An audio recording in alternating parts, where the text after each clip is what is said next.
Selamat siang semua, salam sejahtera bagi kita semua. Sebelumnya perkenalkan, nama saya Igusti Ngurah Yuda, mahasiswa dari Untak Surabaya.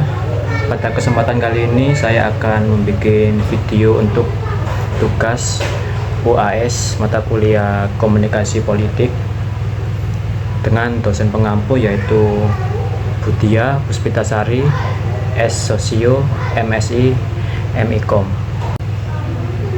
Jadi pada kesempatan kali ini saya akan mengambil tema tentang framing media terhadap isu nasional.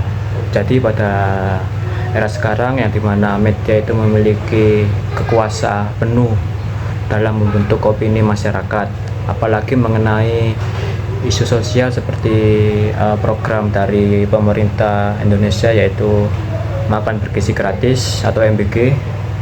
Framing merupakan konsep yang menjelaskan bahwa media dapat membingkai suatu permasalahan sehingga para penerima informasi itu menerimanya dengan sudut pandang yang berbeda-beda.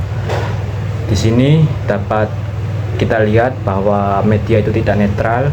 Media biasanya menggunakan aspek tertentu untuk pembuatan media atau berita yang melibatkan seseorang atau orang-orang penting dan juga institusi tertentu.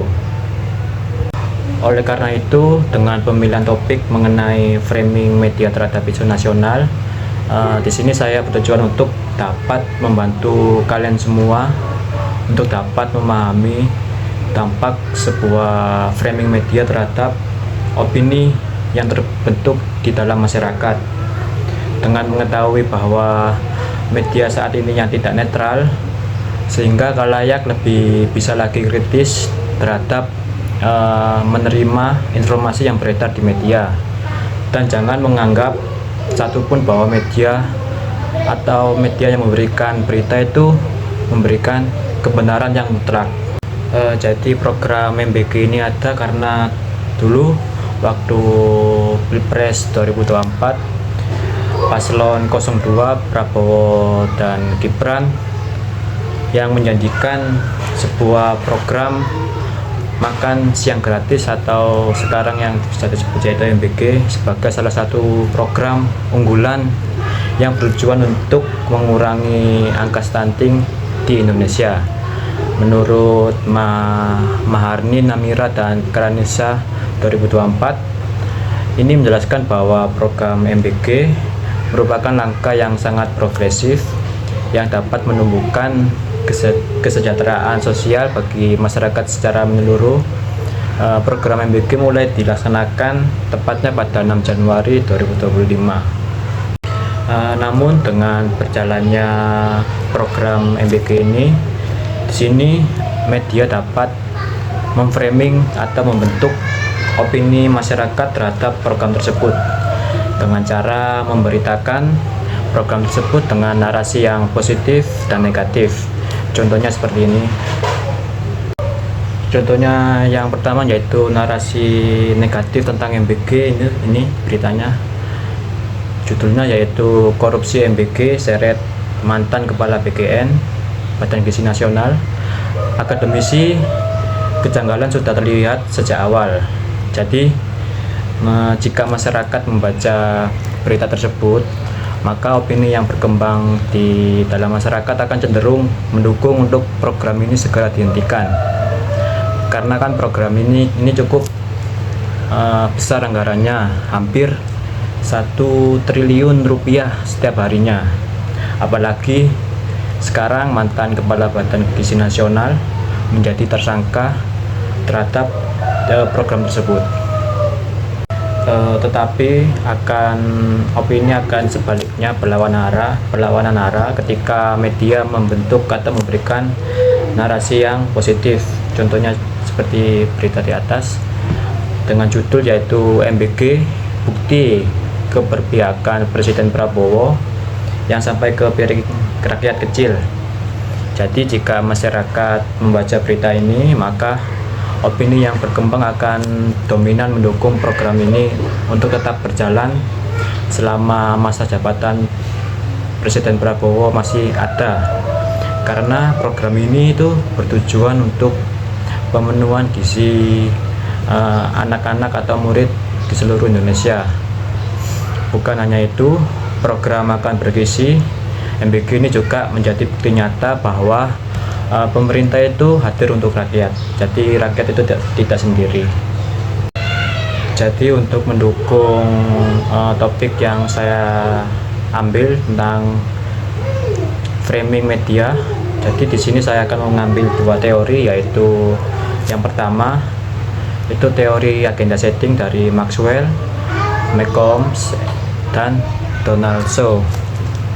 Jadi media tidak hanya menyampaikan sebuah informasi, tetapi media juga dapat mengubah agenda berita menjadi agenda publik. Media tidak selalu memutuskan apa yang harus dipikirkan, tetapi lebih fokus pada apa yang harus dipikirkan oleh khalayak. Jadi media lebih memilih berita yang banyak diminati masyarakat untuk didahulukan meskipun ada berita yang lain. Jadi media itu memilih atau memberikan informasi yang sangat-sangat dibutuhkan oleh rakyat, itu yang lebih diprioritaskan oleh media. Oke, untuk teori yang kedua, di sini saya mengambil tentang teori opini publik dari Walter Lippmann yang berkata yaitu media menjadi salah satu platform digital yang saat ini membantu masyarakat untuk mengakses sebuah informasi dengan cepat dan mudah. Jadi opini terbentuk ketika masyarakat itu menerima informasi dari media, dan akan muncul sebuah pemahaman atau sudut pandang yang berbeda-beda, karena kan individu atau dengan individu yang lain itu mendapatkan sebuah informasi itu dari media yang berbeda gitu. Jadi untuk keseluruhan program dari Presiden Prabowo ini, yaitu tentang program MBG, merupakan program yang sangat bagus, sangat bermanfaat, apalagi bagi masyarakat atau murid yang mungkin kurang membutuhkan. Program ini yang tujuan untuk memberikan makan gratis bagi siswa seluruh Indonesia dan untuk mengurangi angka stunting di Indonesia juga. Tetapi yang sangat disayangkan yaitu pengelola program ini yang mungkin kurang berpengalaman dalam bidangnya. Kepala Badan Gizi Nasional atau BGN saat ini terbukti terjadi atau menjadi tersangka dalam kasus korupsi MBG. Tidak hanya itu, kebijakan yang diambil Kepala BGN sudah tidak sejalan lagi seperti tujuan utamanya, yaitu memberikan makanan bergizi yang layak untuk seluruh anak di Indonesia, tapi mengambil program atau kebijakan seperti pengadaan kaos kaki, motor listrik, yang sekarang itu yang motor listrik ini malah terbengkalai. Tapi untungnya saat ini itu ada usulan kalau motor listrik tersebut diberikan kepada guru honorer.